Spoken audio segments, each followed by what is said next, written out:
Bonjour à toutes et à tous. Nous allons voir une utilisation générale du logiciel. Là ici, sur la page de garde, quand on arrive sur le logiciel, nous pouvons voir cette phrase qui nous demande soit d'insérer une phrase manuellement, rapidement, à la volée, en cliquant ici, soit d'utiliser le corpus. Alors là, nous avons corpus académique. Nous allons prendre un corpus de 6e. Nous avons ces 5 phrases qui sont apparues en haut. On va prendre la première. Ici, nous allons chaque fois 3 onglets, enfin 4, mais celui-ci n'est pas encore actif, concernant d'abord le verbe, ensuite le sujet, puis les compléments. Ici, en dessous, nous avons des sous-catégories. Chaque fois que nous avons une étape, elle est indiquée ici, dans ce bandeau jaune. Par exemple ici, sélectionnez tous les verbes et cliquez sur le bouton couper, ci-dessous. Une fois que tous les verbes sont sélectionnés, on cliquera sur le bouton suite. Donc, nous allons essayer, nous allons prendre sursauta. Ce n'était pas, il faudra bien rappeler aux élèves qu'on prend bien la négation avec le verbe, ainsi que qui était entré. On prend également là en fin de phrase la ponctuation, histoire qu'elle ne flotte pas dans la phrase plus tard. Donc nous avons nos 3 verbes qui s'affichent sur le côté, et nous pouvons, puisqu'il n'y en a pas d'autres, passer à la suite. Ici maintenant, nous sommes dans le deuxième onglet, nous allons voir les détecteurs de verbes secondaires, les mots subordonnants. Nous avons donc ici 3 verbes, donc 2 verbes, 2 détecteurs de verbes secondaires. On va prendre celui-ci et celui-ci. Si nous nous trompons, nous pouvons recommencer en appuyant sur effacer. Donc on a donc 3 verbes, donc 2 détecteurs qui apparaissent ici. Nous pouvons cliquer sur la suite. Maintenant, nous allons déterminer grâce à ça, quel est le verbe principal? Le verbe principal étant celui qui n'a pas de détecteur de verbe secondaire devant. Donc celui-ci en a un, celui-ci en a un. C'est donc sursauta, il faut cliquer dessus, comme indiqué ici. Il se met en rouge et il apparaît ici, c'est donc le verbe principal, notre verbe principal. On peut tout valider et passer à la deuxième section, le sujet. Concernant le sujet, il va falloir que nous trouvions uniquement le sujet du verbe principal, donc celui qui est en rouge. Et on va le découper et le glisser entre c'est et qui. On va essayer de tester pour voir si ça marche, en pensant que c'est ceci le sujet du verbe principal. Donc on prend notre groupe, on le glisse entre c'est et qui, on lit bien ce qu'il y a en haut de la phrase pour voir si ça marche ou pas. La jeune fille sursauta, c'est en voyant que ce n'était pas son petit fan qui était entré qui. On voit que ça ne veut absolument rien dire.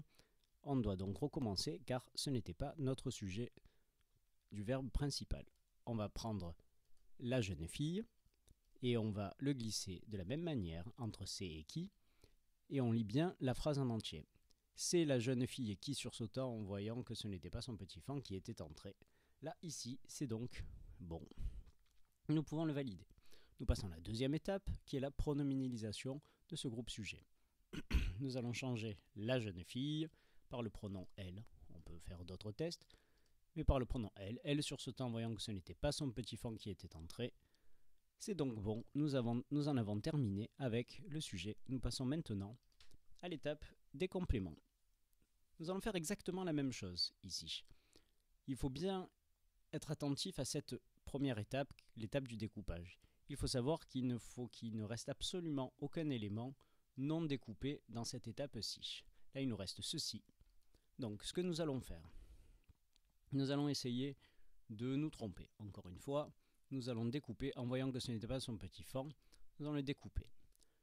Nous allons le glisser entre c'est et que, comme le veut la règle, et nous allons regarder. C'est en voyant que ce n'était pas son petit fan que la jeune fille sursauta qui était entrée. Il faut savoir que normalement, ça devrait aller. Donc là, on voit que ce n'est pas bon du tout. Donc, nous allons recommencer notre découpage parce que celui-ci n'était pas bon. On peut faire d'autres essais et se tromper jusqu'à ce que ça donne quelque chose de concluant. On va donc prendre tout le groupe, le mettre entre C et que. C'est en voyant que ce n'était pas son petit fan qui était entré que la jeune fille sursauta. Là, on s'aperçoit que ça marche très bien, donc on peut le valider. On revient à notre configuration initiale et on vérifie qu'il ne reste absolument rien. Donc là, il y a un seul groupe complément. À partir de ce moment-là, tout étant sélectionné, nous n'avons plus qu'à tout valider. Et nous allons passer au test. Pour chaque complément, il faudra effectuer ces tests. Le test de suppression, de déplacement et de pronominalisation. Pour cela, je clique sur le complément. Voilà, il n'y en a qu'un, mais il faudrait faire ces tests absolument avec tous les compléments. Là, on s'aperçoit qu'on est dans la suppression et on lit. Appuyez sur le bouton ci-dessous pour supprimer ce complément. Donc, la jeune fille sursauta. Là, on voit bien que le complément a disparu. La suppression de ce groupe est-elle possible? Oui, la phrase veut encore dire quelque chose. Il se met en vert. On s'aperçoit en cliquant dessus qu'on a le résumé de ce que nous venons de faire. Il n'y en a pas d'autre, donc on peut passer à la suite. Deuxième étape, le déplacement. Or là, on va regarder si notre complément peut se mettre en début de phrase, séparé du reste de la phrase par une virgule. En voyant que ce n'était pas son petit fan qui était entré, virgule, la jeune fille sursauta. Donc est-ce que ce déplacement est possible? Eh bien ici, oui. Ça veut encore dire quelque chose. Il se met en vert. Si on reclique dessus, on a notre résumé. Donc, on peut passer à la suite. Si on s'est trompé, on le refait. On peut faire un non. Mais là, évidemment que non. On peut déplacer. Donc, il n'y a aucun souci. On a donc ce groupe. On a dit qu'il était supprimable et déplaçable. On peut passer à la suite. Maintenant, nous allons passer à la pronominalisation. Encore une fois, on clique et on va pronominaliser. On remarque que seul le pronom adverbial Y apparaît. Pourquoi? Parce que les deux tests effectués au préalable, dans les deux tests, ce complément était pronominalisable, supprimable et déplaçable. Ainsi, seul le pronom Y apparaît. On va tester. On s'aperçoit que le complément a disparu, a été placé entre le sujet et le verbe principal, ce Y, le seul possible pour des groupes supprimables et déplaçables. Et là, il faut voir si ce pronom remplace ceci, en voyant que ce n'était pas son petit fan qui était entré. La jeune fille y sursauta, on s'aperçoit que ça n'est pas du tout valable. Donc, la pronominalisation de ce groupe est-elle possible? Non. Donc, évidemment, on pourrait faire les autres tests s'il y en avait d'autres. Là, ici, il n'y a qu'un seul complément. On passe donc à la suite. Et là, on va tout valider. Donc, pour cela, chaque groupe, on va déterminer s'il est complément de verbe ou complément de phrase. Pour cela, on clique. On a notre résumé de tous les tests effectués au préalable.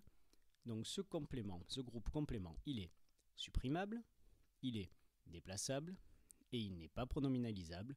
Ce sont les caractéristiques du complément de phrase. Il se met en vert entre crochets. S'il y en avait d'autres, on aurait effectué également la validation pour chacun des groupes en regardant bien le résumé. C'est donc maintenant terminé. D'accord, on peut changer à volonté. Mais là, on sait que c'est un complément de phrase. On valide tout et on a notre résumé qui va apparaître. Donc on a donc automatiquement le logiciel nous donne ceci comme groupe sujet, ceci étant le verbe principal, et notre complément, ici notre complément de phrase. Voilà, c'est terminé. On pourra passer à l'écriture ultérieurement, ça sera l'objet d'un autre tutoriel et surtout d'un autre logiciel parce que ce n'est pas encore développé. Si jamais l'élève veut revoir son analyse ou la remontrer au professeur, il peut cliquer ici, et ici il a toutes ces phrases analysées. Alors, il pourra soit le montrer au professeur, soit essayer de voir, de déterminer une règle à partir de l'analyse de toutes ces phrases. Une fois qu'il a terminé, il pourra passer à la phrase 2. On va lui demander s'il est sûr de vouloir passer à la phase 2 parce que ça va effacer évidemment toutes les modifications de la phrase 1. La phrase 2 va donc apparaître et il a son découpage à faire. Si jamais à ce moment-là le professeur veut venir voir ce qui s'est passé, on peut toujours avoir accès à mes analyses. Hop, et à tout moment, on revient sur notre phase de travail. Voilà pour ce premier tutoriel, je vous remercie.